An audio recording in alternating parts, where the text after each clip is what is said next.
Le bilan du mondial. Le bilan du mondial, c'est déjà une appréhension qui s'efface au niveau des quarts de finale. Pourquoi? Parce que bon niveau de connaissance, le questionnaire s'est bien passé, dégustation plutôt pas mal, et puis eau de vie aussi dans les cordes. Ensuite, exercice pratique. Ça aurait pu être mieux avec une question posée pour savoir quelle pouvait être la cuvée de champagne qu'il voulait, mais je me suis tellement fait avoir dans les concours précédents sur en fait l'appréhension que j'ai voulu faire direct à l'essentiel et voilà.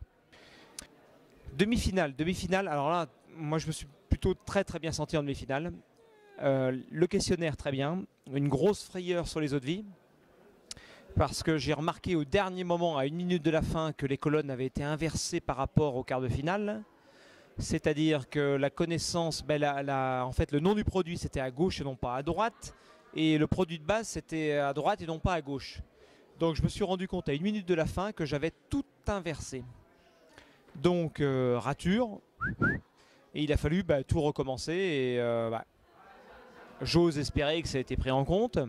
Mais j'ai rendu un torchon comme jamais j'ai rendu parce que c'est pas mon habitude. Moi j'aime bien être direct, droit et puis surtout ce soit clair sur une feuille. Et j'aime pas qu'en tant que membre du jury on ait à se poser la question qu'est-ce que l'on a écrit, qu'est-ce que l'on a pu griffonner. Mais je suis pas satisfait de cette épreuve là parce que je me suis rendu compte trop tard et ça c'est une de mes erreurs. Je me suis en fait habitué à la veille. Ensuite, les épreuves pratiques de la demi-finale, là j'étais très content. Très content parce que c'était des épreuves de terrain, des épreuves d'accord, c'était des épreuves de découverte d'un vin à mettre en scène avec un banquet, avec un groupe comme le RRS. C'était épreuve de dégustation où là j'ai attaqué bille en tête et j'avais largement le temps, mais peu importe. J'ai fait au plus vite parce que je me suis tellement fait en fait attrapé par le temps lors des entraînements que je me suis dit, même si on a 3 minutes 30, parce qu'on avait 7 minutes pour les deux vins, je fonce. Je fonce, donc ça a été apprécié, moins apprécié, peu importe, mais je voulais surtout pas être dans l'urgence et surtout dans le manque de renseignements concernant la reconnaissance des vins. Ensuite, après les demi-finales, ça a été l'attente, mais j'étais assez confiant concernant en fait de la demi-finale parce que moi j'étais satisfait de mes épreuves et surtout bon après l'environnement a fait que tout le monde me disait voilà je suis la personne à battre, je suis la personne à battre au niveau de la finale et ainsi de suite, mais par expérience je sais qu'il faut se méfier des commentaires parce qu'il y en a ils sont très forts pour pouvoir foutre la pression sur certains candidats pour dégager la pression des candidats potentiels.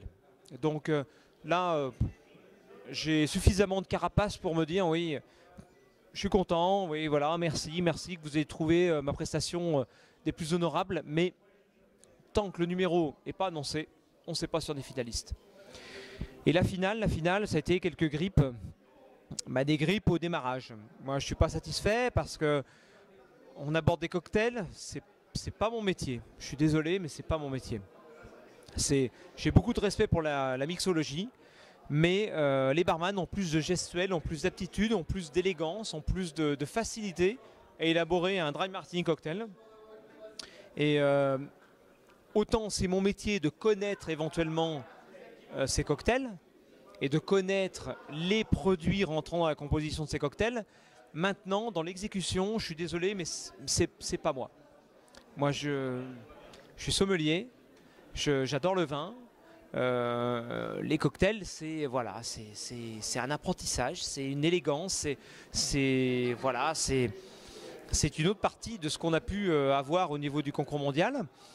Donc, c'est pas chose aisée. Et puis là, je me dis, bon, ça fait quand même la deuxième finale mondiale que je fais, et ça fait quand même la deuxième finale où il faut qu'on fasse un cocktail. Donc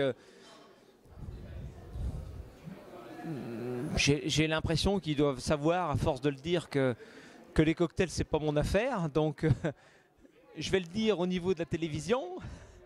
Et puis pour les prochaines séances, je travaillerai les cocktails pour essayer éventuellement de faire bonne figure. Mais j'avoue, c'est pas pour moi en fait le global du métier de sommelier.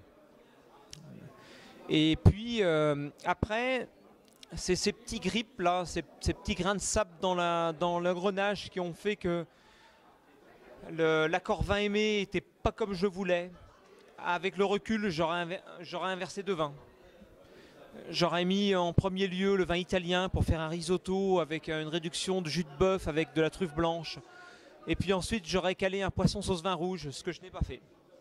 J'ai mis que de la viande et je pense qu'un poisson sauce vin rouge aurait été le bienvenu. J'ai pas non plus percuté sur l'ancienneté du millésime de Ponceau parce que je sais qu'il y avait des falsifications concernant certaines bouteilles. Je pensais que c'était au-delà de 45, je pensais que c'était plutôt dans les années 20, mais que 45, voilà, ça pouvait être un millésime existant au niveau des Clos de la Roche. Ça fait appel à, voilà, à la connaissance du monde du viticole et puis surtout du monde du vin concernant les ventes aux enchères et ainsi de suite. Voilà. Et puis après, c'était les restes des phases finales concernant la dégustation, l'épreuve de service, où là j'étais, je pense, plus dans mon élément. Mais ce qui m'a fait plaisir, c'est d'avoir pu rebondir dans les autres épreuves et d'avoir essayé de donner le maximum.